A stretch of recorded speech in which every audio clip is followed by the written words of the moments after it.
Happy Monday sa inyo mga bossing. Ngayon po ay pag-usapan naman natin yung off na alaga natin. Yung na-off po sa araw ng kanilang mga laro.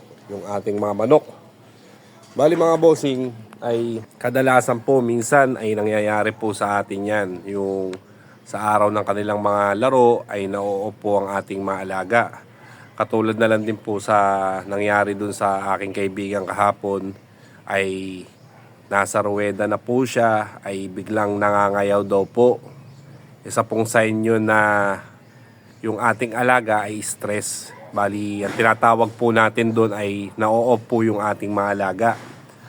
Ngayon po ay bakit ba na-off ang ating alaga? Ano ba yung mga sanhi nito? Una ho ay medyo late na po yung kanilang mga laro. Matagal na po yung interval na tinatawag natin sa ating pagka-pointing. Ganun po kasi kung mga bossing, yung dinala natin sila doon ay halimbawa po to yung dinala po natin sila doon ay point po. Maayos po yung pagkaka-point natin sa ating mga alaga, pero medyo matagal na. Matagal ay hindi po minsan kayo nakapag-a-adjust sa ating mga alaga. Ay talagang minsan na-stress po yun, lalo na po yung gutom ng ating mga alaga. May mga alaga po kasi tayo na hindi sanay, na walang laman talaga yung kanilang mga butse. Kaya minsan ay may tinatawag tayo na pipitikan natin sila para magkalaman man lang yung kanilang mga butse. Saka yung ibang bloodlines po talaga ay ayaw na empty ang kanilang mga butse. Kaya dahilan po yun at sanhi ay may stress po sila. Kaya sa araw ng kanilang malaro ay yun po yung tinatawag natin na na-off. Minsan nangungulag, hindi humaharap sa kanilang mga kaharap, mga bossing. Kaya mas mabuti po na pag na-off po ang ating maalaga, para ho sa akin ay mas maganda iuwi na lang ho natin. Kasi hindi naman ho maganda yun na ipipilit po natin yung laro nila.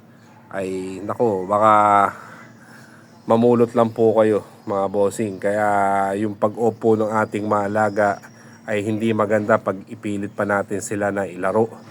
Ang gawin na lang ho natin ay paraanin po natin at gawin po natin yung tamang proseso na binababa po natin yung ating alaga, para po nakikita po natin yung kanilang galaw. Kasi ang mga handler po, kayo po makapagsasabi niyan kung paanong maayos natin pinoint yung ating alaga. Kasi bawat handler ay nasa manok po natin sila nakatingin. Yung bawat manok po natin mga bossing, yung paggalaw nila, yung pagkain nila ay mapapansin natin yan sa kanila mga bossing, sa bawat galaw po nila at yung mga ipot po nila.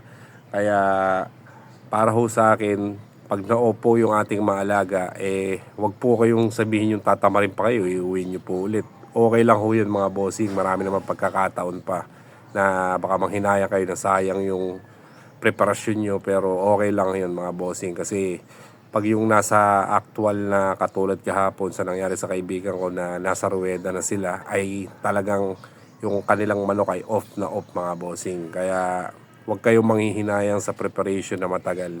Pwede nyo naman ibalik sa susunod dyan mga bossing. Saka isang payo din mga bossing ay yung selection nyo po. Tingnan nyo po yung selection nyo, yung bloodline ng inyong mga alaga. Kung ang inyong bloodline ay okay lang na medyo gutom or medyo may laman yung kanilang butse, ay dapat aralin nyo po yun sa mga bloodline, para po pagdating po sa araw na kanilang mga laro ay madali po kayong makapag-adjust. Kaya yun lang po ang tips po natin at na-share ko lang po sa inyo dahil kahapon po ay nangyari po sa ating mga kaibigan yun.